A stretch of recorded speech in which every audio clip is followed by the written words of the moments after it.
Private పాఠశాలలలో ఫీజులు విచ్చలవిడిగా వసూలు చేస్తారనే ఒక కొత్త చట్టాన్ని అయితే తీసుకొస్తుందట. మరి ప్రైవేటు పాఠశాలల్లో విచ్చలవిడిగా వసూలు చేస్తారు అందరూ తెలిసిన విషయమే. ఇక ఫీజులకు చెక్కు. ప్రైవేటు పాఠశాలలో ఫీజుల నియంత్రణకు ప్రత్యేక చట్టం. ప్రైవేటు పాఠశాలల్లో మొత్తం ఇట్లా ఫీజులు పీడిస్తా ఉంటారు, అది అందరూ తెలిసిన విషయమే. ఇక బడ్జెట్ సమావేశంలో అసెంబ్లీ ముందుకు ఇష్టానుసారంగా ఇక వసూళ్లు చెల్లు కసరత్తు చేస్తున్న విద్యాశాఖ. ప్రైవేట్ స్కూళ్లలో ఫీజుల దందాకు మూకుతాడు వేసేందుకు ప్రభుత్వం రెడీ అవుతున్నది. ఇక మూకుతాడు ఎత్తదట ప్రభుత్వం. మరి ఎత్తదా ఏదా చూద్దాం మనం కూడా. దీనికోసం ప్రత్యేకంగా చట్టం తీసుకొచ్చేందుకు కసరత్తు చేస్తున్నది.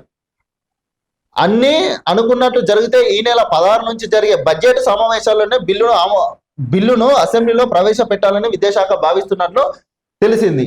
ఇటీవల తెలంగాణ విద్యాశాఖ కమిషన్ తన నివేదికను సీఎం రేవంత్ రెడ్డికి అందజేసింది. అందులో ప్రధానంగా ప్రైవేట్ స్కూళ్లలో ఫీజుల నియంత్రణ కోసం Telangana private and aided school regulatory and monitoring commission ఏర్పాటు చేయాలని సూచించింది. ఆ సిఫారసులు ఆధారంగా బిల్లును రూపొందించాలని సీఎం రేవంత్ రెడ్డి అధికారులను ఆదేశించినట్లు తెలిసింది. ఇక రాష్ట్రంలో ప్రైవేట్ స్కూళ్ళ యాజమాన్యాలు ఇష్టానుసారంగా వ్యవహరిస్తున్నారు.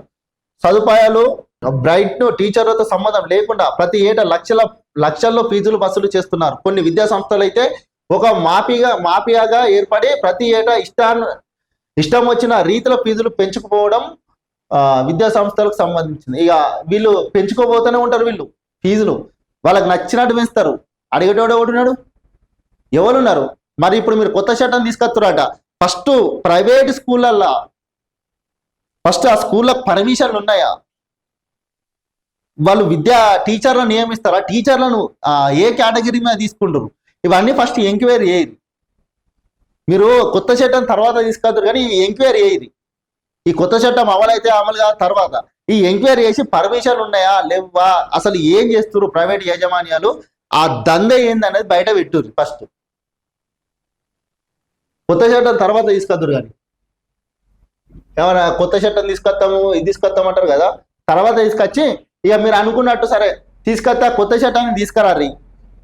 మరి ఆ స్కూళ్ళకి సంబంధించిన విచ్చలవిడిగా ఎవడెవడు వసూలు చేస్తున్నావు, విచ్చలవిడిగా ఎవడెవడు ఫీజులు పెంచుకుంటూ పోతున్నావు, వాడిని మేము కఠిన చర్యలు తీసుకొని ఆ స్కూళ్ళ లైసెన్సులను రద్దు చేయరు. ఇక ప్రభుత్వం మీదే ఉంది కదా.